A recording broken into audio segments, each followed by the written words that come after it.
This episode, final assembly of my 35 spline third member from Currie with my freshly painted housing. Let's go. Welcome back to Fast Monty's Garage. Today is part 5 of our Currie swap into my 1969 Pontiac GTO, and it has been a process. Mostly learning on my part, which is the whole basis of the channel. If you're brand new here, this is the tail end of this playlist, but the very first video was a Currie plant tour. So if you've ever been curious about if a Ford 9-inch would fit your car, the answer is yes. Doesn't matter what make or model. Go check out that tour. That's why, it explains why I picked this, and I got it raw. We welded on brackets for Global West coilovers, which I love. I also installed spherical bearings from Global West. That was part 2. Part 3 was mocking out brakes and doing our brake lines. Part 4 was painting this with Cerakote. That was last episode. Yes, it came out beautifully. I love it. Even the white lettering and the Currie logo. But today is the day for final assembly. I can no longer gawk at this beautiful piece of hardware over here because we have to mount it to the housing. Now we can't just jump into mount it to the housing. There's some things we have to do first, and I'm going to show you. But if I've ever helped you out in the past, consider joining the Full Monty Club down there. All proceeds go to helping the channel, buying more parts, doing more projects, so I can make mistakes and you guys can learn faster. But other than that, subscribe if you haven't, because there's still several steps to go, and most importantly, a test drive at some point. I hope today goes smoothly, because then we can do test drive next episode. Actually, no, we got to do brakes too, don't we? Anyway, let's show you the guts of this thing, what we have to do first before we marry the two pieces together. For those of you that got a raw housing with no paint, they probably shipped you a magnet, and that serves as our, where to go? As your collector for any kind of metal fragments as the gear wears. So I'm going to put it right there. The ring gear actually goes about right here on the right hand side. I'm actually tempted to put it here, but I don't know how close that would be, if that would be too close. But I'm going to put it right here. And in order to do so, I'm going to do a little testimonial. JB Weld works perfectly in this situation. So I'm going to mix some up. I'd get a spreader. These are used in body work quite a bit. And mix it on cardboard. I'm also going to take that material and go around this insert for the thread, just in case there's a gap. I can't see any gaps, but it'll give me some reassurance that I'm not going to get a leak on the outside of that insert. Okay, 2 equal portions, and get to mixing.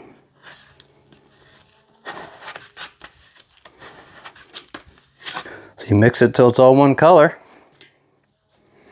Probably best to use my finger here. Take some around the edges too. All right, put my magnet in. Next step, we'll turn this upside down and get that third member installed. Plan of attack here is to put RTV on our mating surface, put our gasket down, and then RTV the top of the gasket, and we'll plop our third member on top. But I highly recommend you test fit your gasket first. So I have some tight spots. I don't want the gasket to be like bent, so when you push it down, it might fold over on itself, and that will create a leak spot.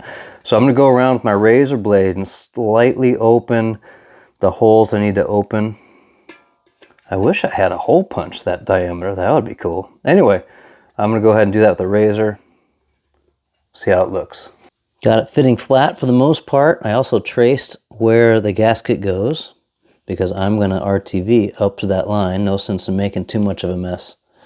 So as you just saw, I just put beads around, and then use the best cock spreader in the world. That's your finger with gloves.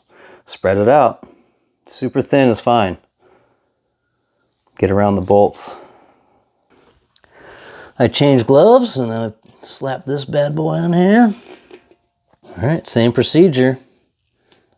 Add a bunch of beads and spread it all over. Here's the fun part. Lifting this heavy sucker and putting it on the holes, and rest assured it will not go all the way on the bolts. It will go like 3/4 of the way. Just try and make it level, and you can put your fingers underneath the flange because, well, it won't go all the way and you're safe. Just don't touch the RTV because it gets everywhere. Here we go.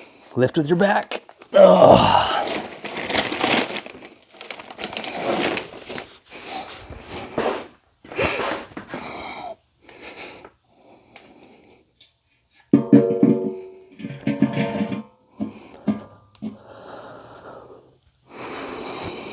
Just like that. See, it's obviously closer on the back than the front, so I'm just gonna try and nudge it toward me. Try, I said try. Yeah, I got RTV on my hands. All right, so I'm gonna play with it for a little bit, try and get it level, but the whole point here is the nuts are gonna pull it down towards the housing. The bottom nuts, I'll show you in a second, have to go on before you're fully seated, otherwise you can't get the nuts on there. So here we go. These are the two studs I was talking about. I barely have room to get the nuts on. Thank God. So now you can go around with a rubber hammer and get it as close to even as possible.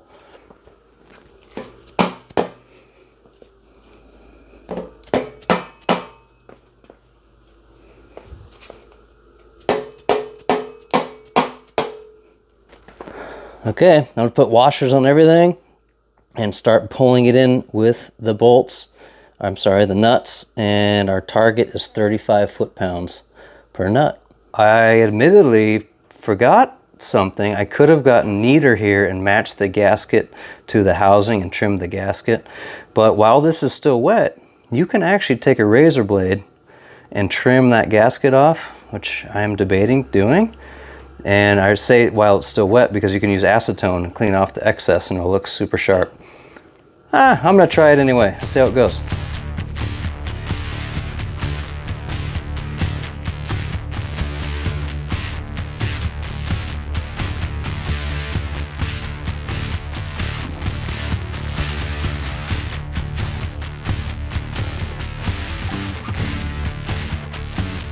All right, borderline disaster.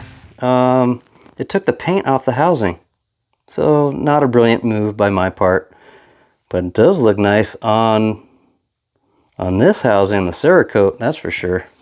So it's the next day, everything's dry, and I forgot about something. If you can't reach a bolt to put a torque wrench on it, you can sometimes get one of these. It's called the Crowfoot, and it will fit right on there.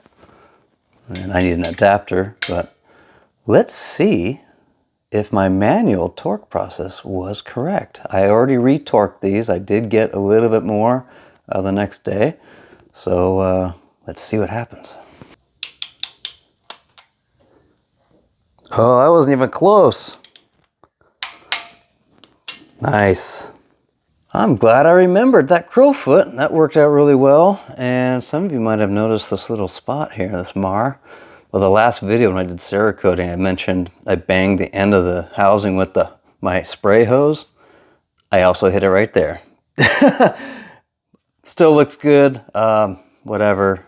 Just be more careful with my air hose, right? Still looks fantastic. I love, especially where I cleaned off the gasket material. The Cerakote looks still brand spanking new where this paint came off.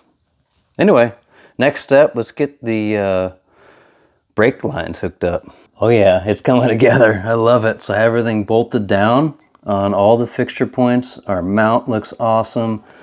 The end mounts look like they came that way. And remember, we transferred these little clips from the GM style and basically hit them with a hammer. And I think I'm gonna try a rubber mallet first because I don't want to scratch our beautiful paint. And if that doesn't work, you're supposed to actually hit it with a screwdriver and it bends it around the line. So let's see.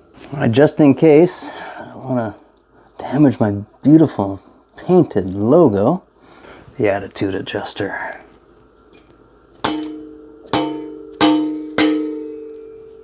Almost there. It still has to kind of go up, and yes, the paint just came off. Oh well, it was worth a try. Try the old screwdriver with a shop rag around it. Okay, this is turning into a fail. All right, we are locked in. And earlier I experimented with the Cerakote using a brush. So that's exactly what I'm going to do right there, just to cover that up. That should work. Time to make some decisions. We can assemble this now as far as our end bearings go. And if you guys want a closer look at this thing. It is huge. This is about 20 pounds, I would say. Look, yeah, good workout. So imagine 20 pounds per side we'd have to still put in. And these badass 35 spline axles. These are also 10 to 15 pounds each. So as precarious as it is putting this in the GTO with my at-home skills, I am much better off installing the rear axle like this and then putting the shafts and end bearings on after we put the housing in. So I think what I'm going to do, oh, secondly to that, the studs that go through here have to be torqued to 85 foot-pounds. And there ain't no way I'll be able to hold the housing down while I torque these if I did it outside the car. At least if this is mounted in the car, doing 85 foot-pounds on these bolts would be easy. So that's another good reason. So there we go. I'll show you my new contraption to get it in. It's much less precarious than the way we got the 10-bolt out. Here's the contraption. It is way better than what I was using before. It's a 2x6, and ironically, it fits perfectly flat on there and balanced. Jack stands on miniature furniture dollies. So I get to slide that in there, do my little routine of changing jacks and locations, and we should be good to go. Ooh, I almost lost it there.